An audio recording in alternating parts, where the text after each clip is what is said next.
En esta clase vamos a ver los efectos biológicos de las radiaciones ionizantes desde el punto de vista molecular y celular. Los efectos biológicos de las radiaciones a este nivel constituyen una secuencia de eventos en los cuales la radiación va a afectar de distintas formas los sistemas vivientes. Para ejemplificar y esquematizar esta secuencia de eventos, vamos a imaginar una línea de tiempo que va a partir desde las respuestas más instantáneas e inmediatas, pasando por respuestas precoces y hasta respuestas muy tardías que pueden llevar años e incluso generaciones. En primera instancia tenemos tiempos tan cortos como 10 a la menos 15 o 10 a la menos 6 segundos. Vamos a imaginar que tenemos una fuente de radiación ionizante que va a interactuar sobre la célula. Nos va a interesar sobre todo el ADN, ya que es el blanco que va a provocar desde el punto de vista radiobiológico los daños a la célula y su posible muerte. Cuando la radiación ionizante interactúa con el ADN en forma directa, sin pasar por ningún intermediario, rompiendo enlaces, por ejemplo, le llamamos efecto directo de la radiación.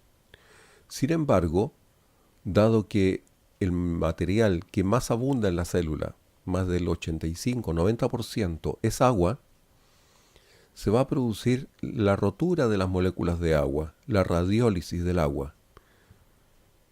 Esto va a generar subproductos llamados radicales libres y especies reactivas de oxígeno, en inglés ROS. Estas especies reactivas, producto de la radiólisis del agua, van a destruir el ADN en sus enlaces, provocando lo que conocemos como efecto indirecto de la radiación. Este efecto indirecto es el efecto más probable debido a que justamente el agua es lo más abundante y por lo tanto la probabilidad de interacción de la radiación con el agua es lo más probable que ocurra.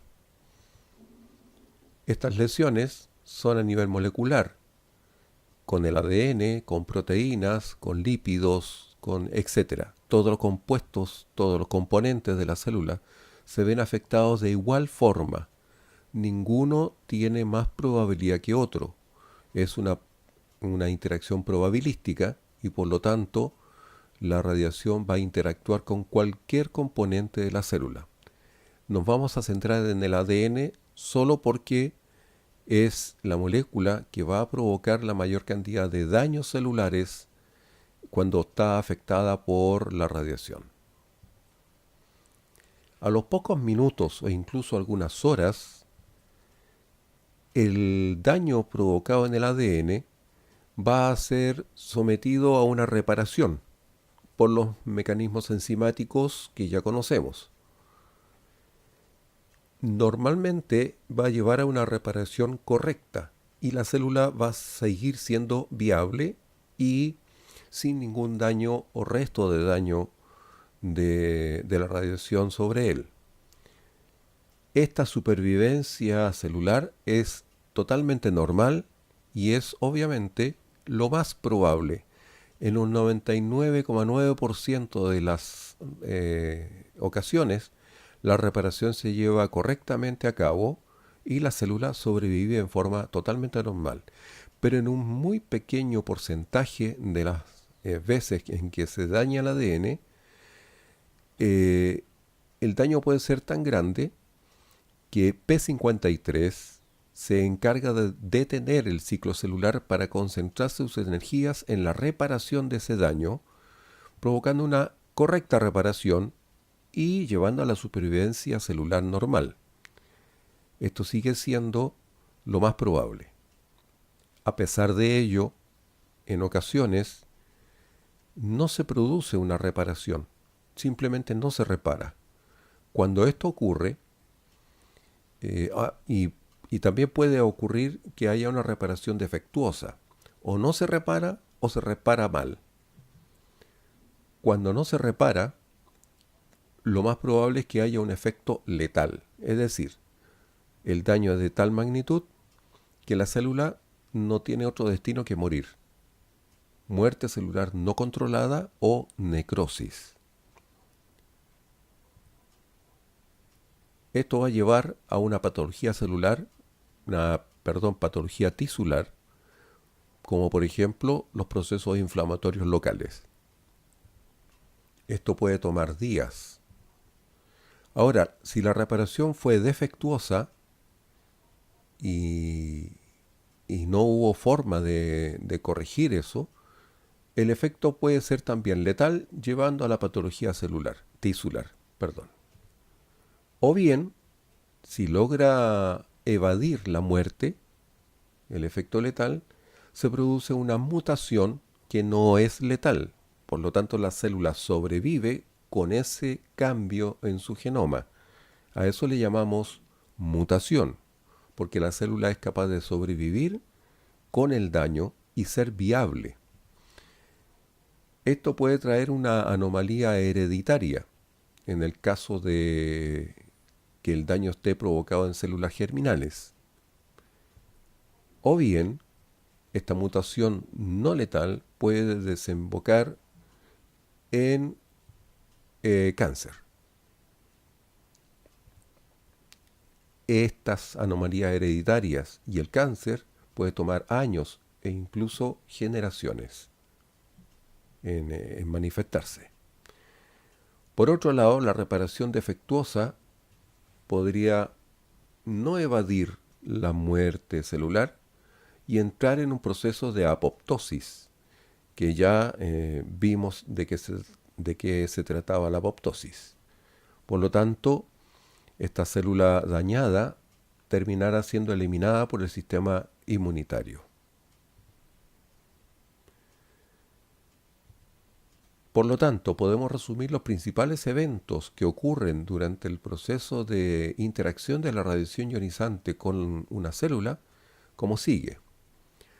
En primera instancia, absorción de la energía.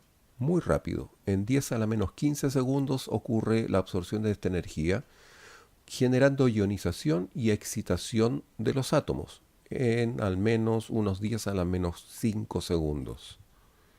Ocurren cambios moleculares a los pocos segundos, algunos cambios bioquímicos en algunos segundos e incluso pueden llegar a tomar horas estos cambios bioquímicos, lo que va a provocar finalmente cambios fisiológicos y anatómicos en las células. Esto puede tomar incluso minutos y horas. Hay efectos biológicos, como los que ya describimos, que puede tomar incluso años en manifestarse. Y por último, en el peor de los casos, la muerte del organismo completo debido a estos efectos que puede tomar años e incluso generaciones. Las ionizaciones o excitaciones de los átomos van a tener efectos a nivel de las moléculas biológicas, que puede dañar estructuras grandes del sistema. Puede dañar el citoplasma, el núcleo, las membranas, etc. Sin embargo, también se ven afectados hidratos de carbono, lípidos, proteínas. Pero el núcleo va a ser nuestro blanco principal del daño por radiación debido a que ahí se encuentran los ácidos nucleicos, el ADN y el ARN, que en definitiva manejan la vida fisiológica de la célula. En resumen, el contenido, el ADN que está en el núcleo va a ser nuestro principal blanco, pero no porque la radiación lo prefiera. Recuerden que es probabilística la interacción, y la probabilidad de interacción de la radiación con cualquier componente de la célula es el mismo. Solo nos fijamos en el ADN porque es de mayor importancia biológica desde el punto de vista radiobiológico. ¿Qué otras cosas se ven afectadas? La membrana plasmática, los sistemas de endomembranas, las mitocondrias, todo en realidad se ve afectado. En una célula que está siendo irradiada, Vamos a ver, por ejemplo, daño mitocondrial con pérdida del potencial de membrana, con la liberación del citocromo C y su entrada en apoptosis, o la lipoperoxidación de las membranas. Se produce un compuesto que se llama ceramidas, que es una, una molécula que vamos a poder detectar para decir que hubo daño en la célula por radiación. También se puede dañar el proteosoma, que los proteosomas son conjuntos moleculares que destruyen a proteínas que están dañadas. Es como una central de destrucción de proteínas viejas o proteínas dañadas. Al dañar el proteosoma, todas estas proteínas viejas y que deben ser destruidas no lo son y se acumulan toxinas en la célula. En definitiva, tenemos mecanismos directos de la radiación cuando la radiación afecta directamente a la molécula de ADN y mecanismos indirectos que ocurren a través de la irradiación del agua y la generación de radicales libres.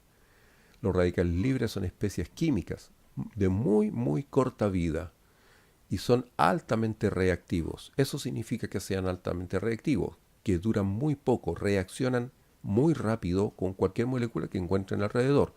Por ejemplo, el ADN. Los mecanismos indirectos son provocados principalmente por radiación de baja LED, de baja transferencia lineal de energía.